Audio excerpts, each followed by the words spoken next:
ಧರ್ಮಸ್ಥಳ ಬುರುಡೆ ಗ್ಯಾಂಗ್ನ ಷಡ್ಯಂತ್ರ ಬಯಲಾಗಿದೆ. ಭಾರೀ ಸಂಚಲನ ಮೂಡಿಸ್ತಾ ಇದೆ ನಿಮ್ಮ ಪಬ್ಲಿಕ್ ಟಿವಿ ಕೊಟ್ಟಂತಹ ಎಕ್ಸ್ಕ್ಲೂಸಿವ್ ವರದಿ. ಸೋಮವಾರ ಸದನದಲ್ಲಿ ಈ ವಿಚಾರವನ್ನ ಪ್ರಸ್ತಾಪ ಮಾಡೋದಕ್ಕೆ ಬಿಜೆಪಿ ನಾಯಕರು ನಿರ್ಧರಿಸಿದ್ದಾರೆ. ಎಸ್ಐಟಿ ವರದಿಯ ತನಿಖೆ ಸಮಗ್ರವಾಗಿ ಆಗಬೇಕು, ಅಂದ್ರೆ ಎಸ್ಐಟಿ 2.2 ಆಗಬೇಕು ಅಂತ ಅವ್ರು ಕೇಳ್ತಾ ಇರೋದು. ವಿದೇಶಿ ಹಣದ ಮೂಲದ ಬಗ್ಗೆ ಮಾಹಿತಿಗಳು ಸಿಗಬೇಕು.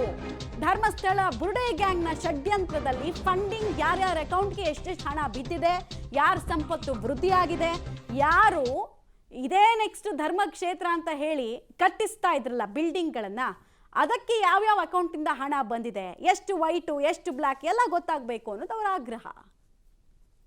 ಜೊತೆ ವಿರೋಧ ಪಕ್ಷದ ನಾಯಕರಾದ ಆರ್ ಅಶೋಕ್ ರವರಿದ್ದಾರೆ, ಕೇಳೋಣ ಬನ್ನಿ ಸರ್. ಈಗಾಗಲೇ SIT ಚಾರ್ಜ್ ಶೀಟ್ ಅಲ್ಲಿ ಯಾರು ದೂರು ಕೊಟ್ಟರು ಅವರೇ ಆರೋಪಿಗಳಾಗಿ ಮಾಡಿದ್ದಾರೆ. ಅಂದ್ರೆ ಷಡ್ಯಂತ್ರ ಅಂತ ಪದ ಸೇರಿಸಿದ್ದಾರೆ. ಯಾರು ಜನನು ಷಡ್ಯಂತ್ರ ಮಾಡಿ ಧರ್ಮಸ್ಥಳದಲ್ಲಿ ಅಪಪ್ರಚಾರ ಮಾಡಿ ಹಿಂದೂ ದೇವತೆಗಳಿಗೆ ಅಪಚಾರ ಮಾಡಬೇಕು ಅಂತೇಳಿ ಮಾಡಿರೋಂಥ ದೊಡ್ಡ ಷಡ್ಯಂತ್ರ. ಇದರಿಂದ ನಗರ ನಕ್ಸಲರಿದ್ದಾರೆ, ವಿದೇಶಿ ಕೈವಾಡ ಇದೆ, ಹಣ ಬಂದಿದೆ. ಅದನ್ನ ತನಿಖೆ ಮಾಡಬೇಕು SIT ಅವರು.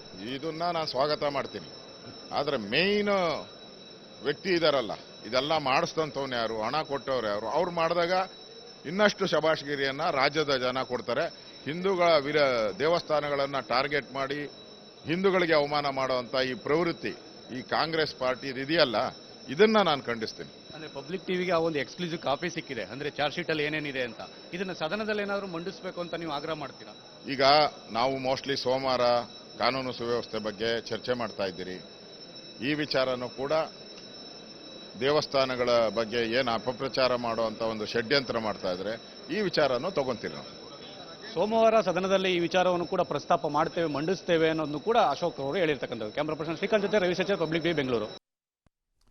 ನೋಡಿ, ಈ ವಿಚಾರದಲ್ಲಿ ಏನಾದರೂ BJP ಅಧಿಕಾರದಲ್ಲಿ ಇದ್ದಾಗ ಈ ಥರ ಚಾರ್ಜ್ ಶೀಟ್ ಸಲ್ಲಿಸಿಬಿಟ್ಟಿದ್ರೆ ಆಯ್ತಲ್ಲ, ಇವರು ಶಾಮೀಲಾಗಿದ್ದಾರೆ BJP ಅವರು ಅಂತಲೇ ಹೇಳ್ತಾ ಇದ್ರು.